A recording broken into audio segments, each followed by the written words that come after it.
Bismillah, alhamdulillah, wassalatu wassalamu ala rasulillah, amma ba'd. Assalamualaikum warahmatullahi wabarakatuh. Waalaikumsalam warahmatullahi wabarakatuh. Alhamdulillah kita melanjutkan Ustaz, dari pembahasan di kitab Tauhid yang lalu itu. Ustaz mengatakan bahwa akidah itu kan ada sumbernya, bersumber dari dalil Al-Quran dan Sunnah. Ya. Nah, yang terakhir Ustaz mengucapkan mencukupkan dengan apa yang datang dari Al-Quran dan Sunnah. Itu maknanya apa Ustaz? Iya. Gitu kan? Apa makna dari Al-Quran, mencukupkan dengan Al-Quran dan Sunnah? Itu pembahasan kita hari ini ya. Alhamdulillah, wassalatu wassalamu ala rasulillah wa ala alihi wa sahbihi wa wala hamma ba'd.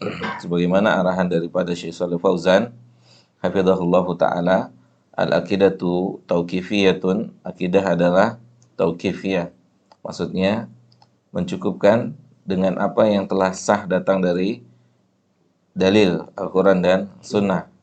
Artinya adalah beliau mengatakan hafizahullahu ta'ala, wala majala fiha li ra'yi wal ijtihadi, yaitu tidak ada ruang lingkup untuk membangun akidah itu dari pendapat manusia dan dari ijtihad manusia. Itu yang dimaksud dengan mencukupkan dengan Al-Quran dan Sunnah. Jadi membangun Al-Quran dan Sunnah itu ya tidak ada atau tidak menggunakan pendapat manusia dan juga tidak menggunakan ijtihadnya manusia. Jadi murni apa yang dikatakan oleh Allah dan apa yang dikatakan oleh Rasul Muhammad SAW. Jadi tidak membangun opini-opini lain. Mencukupkan membangun akidah itu dengan apa yang disampaikan oleh Allah dan dengan apa yang disampaikan oleh Nabi Muhammad SAW. Maka di luar apa yang disampaikan oleh Allah dan Rasulnya, maka kita pun tidak berbicara karena pasti nggak akan ada sumbernya. Ya, seperti misalnya apa?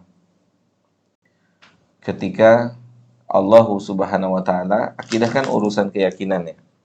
Ketika Allah Subhanahu Wa Taala dikabarkan dalam sebuah hadis turun di setiap malam, ya, turun di setiap malam, di sepertiga malam ke langit dunia. Allah dikabarkan demikian, turun.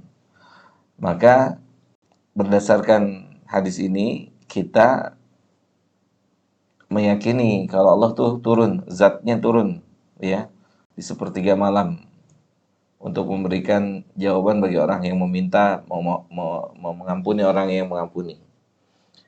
Maka permasalahan akidah, karena hadisnya itu mencukupkan dengan Allah turun, maka kita nggak membahas lebih luas lagi. Turunnya pakai apa, turunnya sama siapa, turunnya bagaimana, tidak bisa diperinci. Karena kita membangun akidah sesuai dengan apa yang Allah dan Rasulnya katakan. Gitu kan? Sesuai dengan apa yang Allah dan Rasulnya katakan. Karena kalau kita membangun akidah dengan ijtihad atau dengan pendapat, itu namanya overlapping nanti. Sementara apa namanya, kita nggak tahu kepastiannya, kita tidak mengetahui kepastiannya. Jadi kepastian tentang Allah itu yang tahu adalah Allah dan Nabi kita Muhammad SAW. Ya, itulah yang dimaksud dengan mencukupkan dengan Al-Quran dan Sunnah. Dan kita tidak meluaskan pembahasan melebihi apa yang dikabarkan oleh Allah dan Rasulnya. Seperti lagi misalnya, contoh kedua ketika Allah Subhanahu Wa Taala disebutkan oleh Nabi ketika Nabi berbicara tentang Dajjal. Kata Nabi, Dajjal itu matanya buta sebelah. Adapun Allah Subhanahu Wa Taala, dia matanya tidak buta sebelah, keduanya ada. Maka berdasarkan hadis ini, Allah ditetapkan memiliki dua buah mata, ya. Tetapi tentu ketika menetapkannya ini kita tanpa menyerupakan mata Allah dengan mata makhluk. Tetapi hanya ditetapkan Allah punya mata. Ya, Allah punya mata. Seperti kita misalkan, mohon izin kita contohkan ketika kita melihat kucing misalnya. Saya lihat kucing, dia punya dua mata, kan bukan maknanya kita sedang menyamakan mata kucing dengan mata manusia. Tapi kita sedang menetapkan bahwa kucing itu punya mata. Nah, Allah punya mata, tapi bentuk matanya wallahu alam kita nggak tahu. Itu dia yang dimaksud dengan mencukupkan dengan Al-Quran dan Sunnah. Al-Quran datang hanya menyebutkan, Al-Quran dan hadis datang hanya menyebutkan Allah punya dua mata. Maka kita berhenti sampai di situ. Nggak perlu atau tidak bisa dibahas bagaimana bentuk warnanya, atau bagaimana bentuknya, kemudian bagaimana warnanya, dan seterusnya, dan seterusnya. Itu yang dimaksud dengan mencukupkan dengan Al-Quran dan Sunnah. Ya, tidak overlapping, membahas apa yang tidak disebutkan oleh Allah dan Rasulnya. Ya, dan tidak juga mengganti makna dari makna yang disebutkan oleh Allah dan Rasulnya. Itu nggak boleh. Misalnya ketika Allah Subhanahu Wa Taala bilang tangan, ya tangan. Ketika Nabi bilang tangan, tangan. Ketika Allah bilang mata, mata. Jadi nggak bisa diganti tangan ke jadi kekuasaan, nggak bisa dikiaskan. Itu nggak bisa diganti. Karena untuk menggantinya itu butuh keterangan lagi dari Allah sendiri yang mengetahui. Ya, justru yang benar adalah menetapkan. Kita hanya menetapkan ketika Allah punya tangan, kita tetapkan Allah punya tangan. Bukan artinya kita menyamakan tangannya Allah dengan tangannya makhluk. Tetapi artinya adalah kita menetapkan kalau Allah itu punya tangan. Cukup di situ. Cukup, gitu. Itu yang disebut dengan mencukupkan dengan Al-Quran dan Sunnah. Berhenti kita sampai di situ. Kita nggak bertanya. Kenapa? Kenapa dikatakan mencukupkan? Karena para sahabatnya juga nggak tanya. Allah turun sama siapa? Allah turun bagaimana? Ya kan? Kemudian sahabatnya juga nggak tanya. Warna matanya Allah itu apa? Bentuknya seperti apa? Makanya dikatakan mencukupkan dengan apa yang ada pada salaf, yang mencukupkan dengan Al-Quran dan Sunnah cukup. Nah, begitulah para sahabat, mereka nggak bertanya, ya. Ketika dikatakan Allah punya dua mata, mereka tidak bertanya, tetapi mereka langsung mengimani. Jelas ya? Jelas. Oke. Jadi justru kalau kita tanya warnanya apa, kemudian bentuknya seperti apa, nah, ini overlapping, offset kalau main bola tuh ya, offset. Berlebihan. Iya, melampaui batas Al-Quran. Gitu. Jadi para salaf itu menerima akidah, membangun akidah cukup dengan apa yang disampaikan oleh Nabi secara letterlock. Dan nggak bisa diganti maknanya ke makna yang lain. Kecuali Allah sendiri yang mengganti. Kita nggak berhak untuk menggantinya. Gitu. Yang berhak untuk memalingkan makna hakiki kepada makna majas yaitu Allah sendiri. Kita nggak boleh, ya, nggak boleh mengganti makna secara letterlock kepada makna majas itu kecuali Allah sendiri yang menggantinya. Allahu a'lam bishawab. Mudah-mudahan paham ya. Paham nggak? Oke. Kalau gitu kita cukupkan dulu insyaallah ya sampai di sini. Jadi artinya adalah mencukupkan dengan syariat. Kita tidak menggunakan pendapat siapapun dalam membangun akidah kita. Ya misalkan ada orang yang berpendapat ataupun ada orang yang beristihad, kayaknya Allah itu turunnya ditemenin sama malaikat fulan. Nah itu kita nggak terima. Gitu. Kenapa kita nggak terima? Karena Allah dan Rasulnya nggak menerangkan. Itu kan pendapat, itu yang disebutkan. Makanya kenapa dikatakan akidah itu tidak dibangun di atas pendapat. Akidah itu tidak dibangun di atas ijtihad, hasil pemikiran. Enggak. Akidah itu dibangun di atas apa yang Allah dan Rasulnya sebutkan, maka itulah akidah kita. Misalkan ada seorang yang berpendapat bahwasannya matanya Allah adalah berwarna hijau misalnya, matanya Allah adalah berwarna biru misalnya, itu hasil pendapat seseorang atau hasil ijtihad seseorang, maka kita nggak bangun akidah kita kayak gitu. Kenapa? Karena dia nggak kenal Allah.